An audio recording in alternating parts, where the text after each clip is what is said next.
Boa noite. Estamos aqui na sede da Associação Nacional dos Magistrados da Justiça do Trabalho, Ana Matra, com o presidente, juiz Germano Siqueira. Nós vamos fazer um pouco da avaliação dele sobre a primeira audiência pública promovida nesta tarde pela comissão especial destinada a avaliar a reforma do trabalho. Boa noite, presidente. Boa noite. A audiência pública foi importante, é uma primeira audiência pública e é absolutamente importante que haja outras, para ouvir também as entidades da magistratura, do Ministério Público e as entidades sindicais também. Mas foi uma primeira audiência importante. O senhor acredita que realmente a terceirização precisa ser regulamentada, tendo em vista que já existe hoje a súmula 331 do TST, que já está consolidada no ordenamento jurídico? A súmula cumpre um importante papel, ela tem regulado a terceirização durante esse tempo. Se vier uma lei, já foi aprovada na Câmara e está para debate no Senado, a lei tem que vir no sentido de afirmar a dignidade do trabalhador e não para reduzir direitos e jogar as garantias trabalhistas para um patamar inferior. Então o debate está posto agora no Senado Federal, no PL 30, e lógico, vai ser objeto do debate parlamentar, que é natural e é democrático, mas tem que assegurar as garantias trabalhistas num patamar, como está aí, pelo menos no limite da súmula 331, mas deve avançar até, né? Então é importante que o debate aconteça realmente, mas aconteça com esse padrão que nós estamos aqui falando e repetindo. Sempre na conversa que temos tido com os parlamentares, o debate que temos tido também no âmbito do judiciário e dialogando agora, por último, até num fórum que estivemos na Procuradoria-Geral do Trabalho. O senhor acredita que a crítica de que o Poder Judiciário Trabalhista está legislando, ela tem fundamento? Não é papel do Poder Judiciário e o Poder Judiciário não tem legislado. Isso é uma crítica infundada. O Poder Judiciário julga e julga com apoio na Constituição, na lei, e supre lacunas legislativas, mas porque não pode deixar de julgar. Tem que cumprir esse papel. E é o que tem feito. Mas criar lei, esse não é papel e nem tem feito. O Judiciário não pode se abster de julgar, isso não tem feito. Tem cumprido um papel importante, o Judiciário Trabalhista tem cumprido esse papel de forma importante para o país. O senhor acredita que a Justiça do Trabalho é a única instituição que pode compor esses conflitos trabalhistas? Olha, já houve uma experiência anterior de comissão de conciliação prévia como instrumento paralelo para tentar compor conflitos.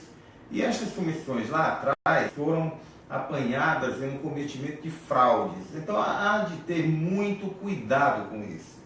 Muito cuidado. É lógico que o monopólio da jurisdição é estatal, portanto, do Poder Judiciário Trabalhista, no caso, que tem cumprido, repito, um papel relevante para o país. E papel relevante como? De pacificar as relações trabalhistas. Então, esse papel é do Judiciário do Trabalho, por mais que se tente afirmar a possibilidade de meios alternativos. Mas esses meios alternativos, hoje, devem também estar sob tutela da magistratura e do Poder Judiciário. A Justiça do Trabalho, ela é avessa à negociação coletiva? O que leva um juiz do trabalho a anular um acordo ou uma convenção coletiva de trabalho? Não, ela de modo algum não é avessa. Muito pelo contrário. A história da Justiça do Trabalho ela é formada na negociação. Tanto nas audiências conciliatórias do dissídio individual quanto coletivo. E quando há a possibilidade ou a necessidade de anular acordo coletivo, é porque os direitos e garantias mínimas foram violados em pactuação coletiva. É isso que tem ocorrido.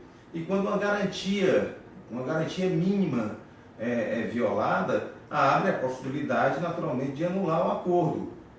Isso aqui também não é muito bem entendido, mas há um limite mínimo que o acordo coletivo, uma convenção coletiva, não pode avançar, não pode passar por ela. Então isso é importante deixar claro. Um juiz, ele julga dentro de quais critérios? Você acredita que falta hoje no Brasil um parâmetro? Não há falta de parâmetro. O juiz ele tem a Constituição, a lei e todo um aparato normativo, os acordos coletivos, a convenção coletiva, ele tem esses instrumentos para balizar o julgamento. E, naturalmente, a liberdade de convencimento, ele vai julgar examinando a prova dos autos, né? Então, o juiz, ele tem, sim, instrumentos para julgar. O juiz não pode dizer, diante de um caso concreto, que vai deixar de julgar uma causa porque não tem elementos para julgar. Então, há evidentemente, instrumentos constitucionais, legais, normativos, para julgar em todo caso concreto, apreciando a prova, e naturalmente o juiz tem a sua liberdade de convencimento. O juiz não pode receber uma ordem, uma recomendação, né? um provimento, uma determinação administrativa para julgar casos de uma maneira ou de outra. O juiz está devidamente aparelhado, né? Para proferir julgamentos em qualquer matéria. A reforma trabalhista encaminhada ao Congresso pelo governo, ela é fruto de um consenso, ainda que mínimo? Olha, eu lhe diria, pelo que tenho lido, que não há um acordo amplo nessa matéria, mesmo porque, pelo que tenho lido da reforma, ela restaura uma velha questão, achando por exemplo, o negociado sobre o legislado, que jamais foi acordo entre as centrais. Né? Então, talvez tenha algumas entidades sindicais que estejam de acordo, outras não. Com algumas entidades sindicais que tenham até dialogado, que a ANAMATRA tem conversado, este acordo não é tão amplo. Não é tão amplo. E é importante mesmo que até no debate dessa matéria, no Congresso Nacional, todos sejam ouvidos. O Ministério Público seja ouvido, a ANAMATRA tem interesse em dialogar sobre esta matéria, mas todas as vertentes do movimento sindical têm que ser ouvidas. É importante porque daqui a pouco é uma reforma muito grave e que se junta a outros projetos, como o trabalho intermitente, como a terceirização. Não é uma reforma de pequena monta. E isso tem de fato uma gravidade muito grande, joga com o futuro dos trabalhadores, também com as relações que envolvem os empresários, joga muito, e muito são destaque. Como eu estava falando, é importante que esta reforma ela seja entendida como um potencial prejuízo que ela pode causar, inclusive para o mercado consumidor, porque na medida em que ela possa reduzir o poder de compra em massa de todos os trabalhadores, isso pode causar prejuízo na arrecadação previdenciária, na arrecadação de impostos e no poder de compra da classe trabalhadora de uma forma geral. Então ela tem muitas dificuldades, é importante que esse debate seja compreendido e estendido de uma forma mais ampla na própria comissão que examina a matéria. A reforma prevê também a figura da existência de um representante do trabalhador dentro da empresa que pode ser tipo esse porta-voz com o sindicato. Como você avalia isso? Essa figura ela está prevista na Constituição, eu acho que desde 88, mas do modo como está sendo encaminhado não é a forma mais adequada. A figura que está posta, tal como está regulamentada, ele acaba sendo ali uma espécie de um homologador de rescisões de contrato de trabalho. Esta não é a figura deste representante de empresa. Ela foi meio que amesquinhada na regulamentação tal como está posta. O representante dos trabalhadores da empresa, ele não tem essa destinação. Ele deve cumprir um papel mais amplo e democrático.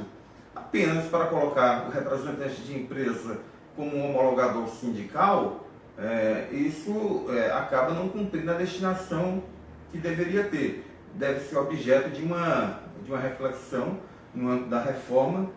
É uma ideia virtuosa, mas que está destoante, porque não é essa a ideia primária da representação dos trabalhadores dentro da empresa.